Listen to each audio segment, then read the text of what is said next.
President Trump has described our next guest as a traitor after she and 5 other Democratic lawmakers shared this video on social media, urging members of the military to not obey unlawful orders from the commander-in-chief. This administration is pitting our uniformed military and intelligence community professionals against American citizens. like us. You all swore an oath to protect and defend this Constitution. Right now, the threats to our Constitution aren't just coming from abroad, but from right here at home. Our laws are clear. You can refuse illegal orders. Well, in response, Trump called the remarks seditious behavior, and he said punishable by death. The Democratic Congresswoman from New Hampshire, Maggie Goodlander, joins me now. She sits on the House Armed Services Committee. Thank you so much for being with us, Congresswoman. In an interview with Fox News, President Trump said he was not threatening death, but that you and your colleagues are in, quote, serious trouble. What's your reaction to what's happened since you made that video? Well, thanks for having me, Chris. We love this country. My colleagues and I who joined together to send a simple message, a message that is rooted deeply in federal law and in our Constitution. We love this country. We love our Constitution. We all swore an oath to protect and defend it. I've taken that oath many times in my life, including when I swore an oath to join the Navy as an intelligence officer in the Reserve. I served for a decade. And I took the same oath when I joined the Congress in January. I think this is a moment for moral clarity and for legal clarity.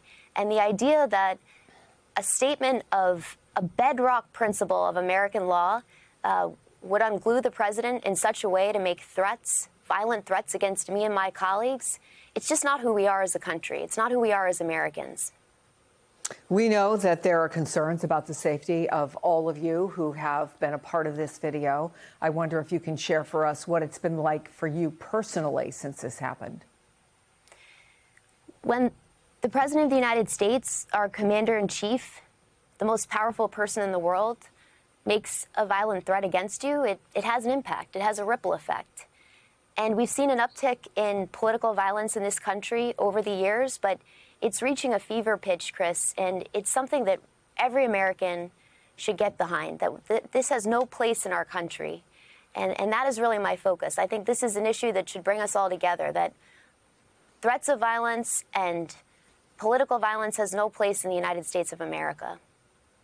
But we know it has evoked quite a reaction from the administration and not just from the president. The White House press secretary also called you out directly at the briefing yesterday. Here's what she said. Maggie Goodlander was a naval officer, and notably, she is also the wife of Joe Biden's national security former advisor, Jake Sullivan. And so these members knew what they were doing. They were leading into their credentials as former members of our military, as veterans, as former members of the national security apparatus to signal to people serving under this commander-in-chief, Donald Trump, that you can defy him and you can betray your oath of office. That is a very, very dangerous message, and it perhaps is punishable by law. I'm not a lawyer. I'll leave that to the Department of Justice and the Department of War to decide.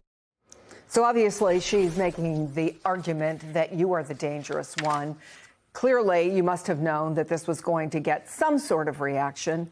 And I wonder if you can help people understand why you and your colleagues felt compelled to do this. Why was it important for you to put this message out there? You know, unfortunately, we're living in a moment, Chris, in our country's history where there are legitimate concerns about the President of the United States issuing unlawful orders to American troops on American soil. And you just take a look at the president's track record. You know, when I served in the Navy, I served under 3 presidents, under 6 secretaries of defense, including Secretary of Defense Mark Esper, who stood up to what he believed were unlawful orders to shoot at peaceful protesters and to invoke the Insurrection Act. That was important clarity that we saw. Today, we have court cases in federal courts across this country that are in which legitimate questions about the president's actions are being litigated in courts of law. And that's what happens in the United States of America.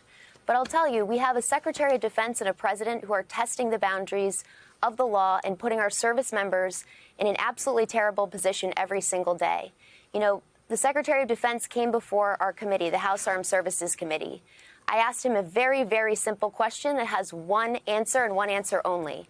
The question was, will you abide by a decision of the United States Supreme Court if it is issued and you're asked to do so? And he refused to commit to that very basic principle. I think we should all be able to get around and agree upon a statement of federal law which is true, and the basic principle that we follow the laws in this country. That is, after all, the oath that we all have taken to this Constitution. It's an oath to the Constitution and not to any individual in particular. And that is who we are as Americans. That is so important for the safety of our country. The streets that stopped clapping. The Remove the Regime protests in Washington, D.C. mark a turning point in Trump's presidency. Not because people opposed him, but because the opposition has matured into a mass movement that no longer fears his retaliation. Tens of thousands gathered, not out of partisan loyalty, but out of exhaustion, frustration, and a deep national embarrassment at what the presidency has become. Trump has always fed on fear of immigration, fear of criticism, fear of institutions plotting against him. But these protests carry a different tone. They are not scared of him. They are tired of him. And tired populations are far more dangerous to authoritarian personalities than hostile ones. Hostility energizes Trump. Exhaustion isolates him. The chant, "Remove the regime," is potent, not because it's radical, but because it labels Trump's presidency as illegitimate, in a way that cuts deeper than policy criticism. It frames him not as a leader, but as a distortion, a figure whose continuation in power is not a disagreement, but a danger. And for the first time in years, the protests are not merely reacting to Trump's actions, they are defining the narrative themselves. This terrifies Trump. His dominance depends on controlling the emotional temperature of the country.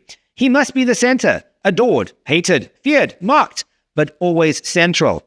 But now, crowds gather without his invitation, without his framing, without his adversarial permission. They define the conflict on their terms. He becomes background noise. For a man whose political power is tied to attention, irrelevance is death. The movement also signals something deeper. The public no longer sees Trump as an exception to the democratic system. They see him as a threat to it. The impeachment calls are symbolic of a wider sentiment, a sense that institutions must be protected from the man leading them. Protesters aren't asking for policy concessions. They are asking for removal. That is the kind of shift no presidency recovers from. For the first time since Trump entered national politics, the streets have stopped clapping. They're not cheering him or jeering him. They're demanding the end of him. And he knows it.